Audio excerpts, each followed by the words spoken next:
আরজিকর কাণ্ডে 6 মাস পূর্ণ। আজ নিহত চিকিৎসকের জন্মদিন। ভারাক্রান্ত মনে কলকাতার রাজপথে নাগরিক সমাজ। কলেজ স্কয়ার থেকে আরজিকর পর্যন্ত মিছিল, যে মিছিল ইতিমধ্যেই শুরু হয়ে গিয়েছে, আপনাদের সামনে রাখছি সেই মিছিলের ছবি। কলেজ স্কয়ার থেকে আরজিকর পর্যন্ত এই মিছিল ইতিমধ্যেই শুরু হয়ে গিয়েছে। কলেজ স্কয়ার থেকে এই মিছিল।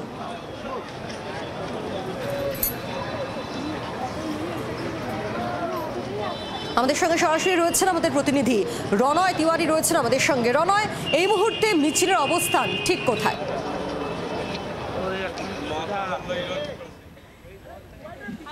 দেখো, কলেজ স্কয়ার থেকে মিছিল শুরু হয়েছে। এই মুহূর্তে মিছিল রয়েছে সিদ্ধেশ্বরী কালীবাড়ি, যে রয়েছে টনটনিয়া কালীবাড়ি, সেই কালীবাড়ি মিছিল পেরিয়ে এই মুহূর্তে শ্যামবাজারের দিকে যাচ্ছে এবং শ্যামবাজার হয়ে তারা আরজিকরের দিকে যাবে।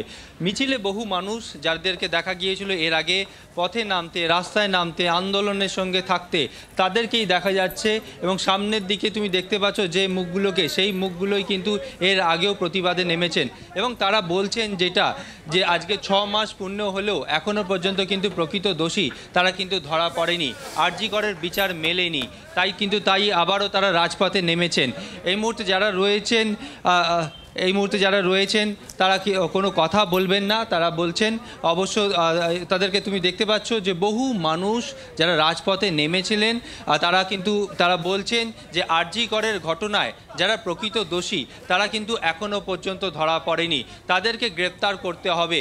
এবং শুধুমাত্র যে সন্দীপ ঘোষ বা সঞ্জয় রায় তারাই কিন্তু এই ঘটনার সঙ্গে যুক্ত নয়, এই ঘটনার সঙ্গে যুক্ত তারা ছাড়াও এই ঘটনার সঙ্গে আরও অনেকে যুক্ত রয়েছে, তাদেরকে গ্রেপ্তার করতে হবে। কেন দোষীদের আড়াল করা হচ্ছে, এই বিষয়ে কিন্তু বারবার তারা বলেছেন, বারবার তাদের আন্দোলনের মধ্যে দিয়ে বুঝিয়েছেন। যদিও আজকে তুমি দেখতে পাচ্ছ তারাও, তাদের হাতে প্ল্যাকার্ড রয়েছে, কারোর মাথায় কালো ফেট্টি রয়েছে এবং তারা কিন্তু এইভাবে প্রতিবাদ জানাচ্ছেন যে তিলোত্তমার বিচার চাই। যতক্ষণ না পর্যন্ত বিচার মিলছে ততক্ষণ পর্যন্ত কিন্তু রাজপথ তারা ছাড়বেন না, তারা কিন্তু এইভাবে আন্দোলন করে যাবেন। এবং এই মুহূর্তে সেই ছবিটা তুমি দেখতে পাচ্ছ পায়েল। একেবারে আবারও রাজপথে মিছিল, প্রতিবাদ এবং বারবার করে আওয়াজ উঠছে যে শাস্তির দাবি জানানো হচ্ছে। দেখুন, আজ আবারও মিছিল রাজপথে। কলেজ স্কয়ার থেকে যে মিছিল ইতিমধ্যেই শুরু হয়ে গিয়েছে, মিছিলের গন্তব্য আরজিকর। ভারাক্রান্ত মনে রাজপথে আবারও মিছিল। কলেজ স্কয়ার থেকে আরজিকর পর্যন্ত মিছিল ইতিমধ্যে শুরু হয়ে গিয়েছে। আরজিকর কাণ্ডের 6 মাস পূর্ণ। আজই নিহত চিকিৎসকের জন্মদিন। ভারাক্রান্ত মনে বিচার চেয়ে কলকাতার রাজপথে নাগরিক সমাজ। কলেজ স্কয়ার থেকে আরজিকর পর্যন্ত মৌন মিছিল।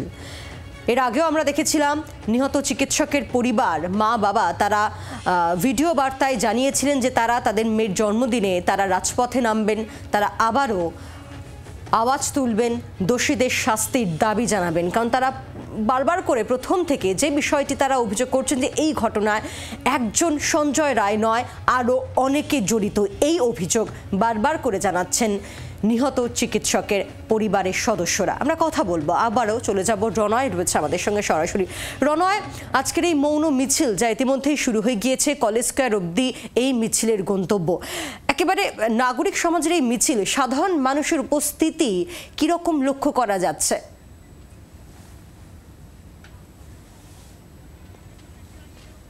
দেখো, আরজিকরের ঘটনায় তরুণী চিকিৎসককে ধর্ষণ খুনের ঘটনার পরই যে সাধারণ মানুষকে আমরা রাজপথে দেখেছিলাম, অর্থাৎ সেই রাজপথে দেখা যাচ্ছে আবারও সেই একই ভিড়।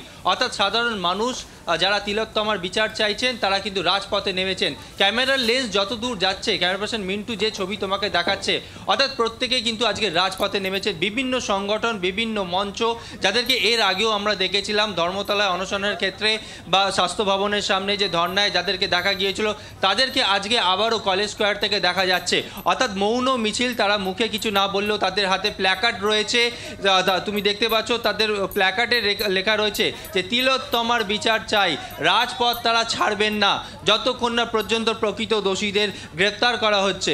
অর্থাৎ প্রথম থেকেই তারা বলে আসছিলেন, চিকিৎসক থেকে বিভিন্ন সংগঠনের নেতৃত্ব, যে এই ঘটনায় সঞ্জয় রায় বা সন্দীপ ঘোষ নয়, তাদের সঙ্গে আরও অনেকে যুক্ত রয়েছে, যে প্রকৃত দোষী যারা তাদেরকে আড়াল করে রাখা হয়েছে, অর্থাৎ তাদেরকে গ্রেপ্তার করতে হবে। তাদেরকে যতক্ষণ না গ্রেপ্তার করা হচ্ছে ততক্ষণ পর্যন্ত কিন্তু তারা রাজপথ ছাড়বেন না। আজকে আরজি করের তরুণী চিকিৎসক ধর্ষণ খুনের ঘটনা 6 মাস পূর্ণ এবং একই সঙ্গে তরুণী চিকিৎসকের জন্মদিন, এবং সেই উপলক্ষে তুমি দেখতে পাচ্ছ রাজপথে বহু মানুষ, অর্থাৎ বিভিন্ন সংগঠনের মানুষ যাদেরকে আমরা দেখেছিলাম তারাও কিন্তু আজকে রাজপথে নেমেছে। এবং এখান থেকে মিছিল তোমার শ্যামবাজার হয়ে যাবে আরজি কর হাসপাতালে, সেখানে কিন্তু অনুষ্ঠান রয়েছে, অর্থাৎ সেখানেও কিন্তু একই দাবি একই স্লোগান উঠবে। চিকিৎসকদেরকেও আমরা দেখতে পাচ্ছি প্রথম সারিতে রয়েছেন বিভিন্ন সংগঠন, তারাও রয়েছেন এবং প্রত্যেকেই কিন্তু মুখে কিছু না বললেও তারা কিন্তু আওয়াজ তুলছেন, অর্থাৎ প্ল্যাকার্ডের মাধ্যমে তাদের প্ল্যাকার্ডে লেখা রয়েছে অর্থাৎ তিলোত্তমার বিচার চাই, রাজপথ তারা ছাড়ছেন না, দ্রোহের অক্ষরে লেখা থাক মৃত্যুর ঊর্ধ্বে জন্মের ইতিহাস, মৌন মহামিছিল, অর্থাৎ সেই প্ল্যাকার্ড তুমি দেখতে পাচ্ছ। অর্থাৎ এখানে যারা রয়েছেন তাদের সঙ্গে একবার কথা বলার চেষ্টা করব, যদিও তারা বলছেন মৌন মিছিলে তারা কিছু বলবেন না। এখানে আরও অনেকেই রয়েছে, ছবিটা তোমাকে দেখাবো, ক্যামেরা পার্সন মিন্টু বসাক যে ছবি তোমাকে দেখাচ্ছে, অর্থাৎ তারা যেটা বলছেন যে এর আগেও তারা দেখেছেন যে এই ঘটনার সঙ্গে যারা যুক্ত তাদেরকে কিন্তু গ্রেফতার করা হয়নি, এমনটাই কিন্তু বারবার তারা বলে এসছেন এবং এরই প্রতিবাদে কিন্তু আজকে আবারও রাজপথে মিছিল এবং ধীরে ধীরে মিছিল এগিয়ে চলেছে কলেজ স্কয়ারের দিকে। রনয়, নজর রাখো। ধন্যবাদ তোমাকে আপাতত। বাংলার আওয়াজ, বাঙালির আবেগ, জি 24 ঘন্টা।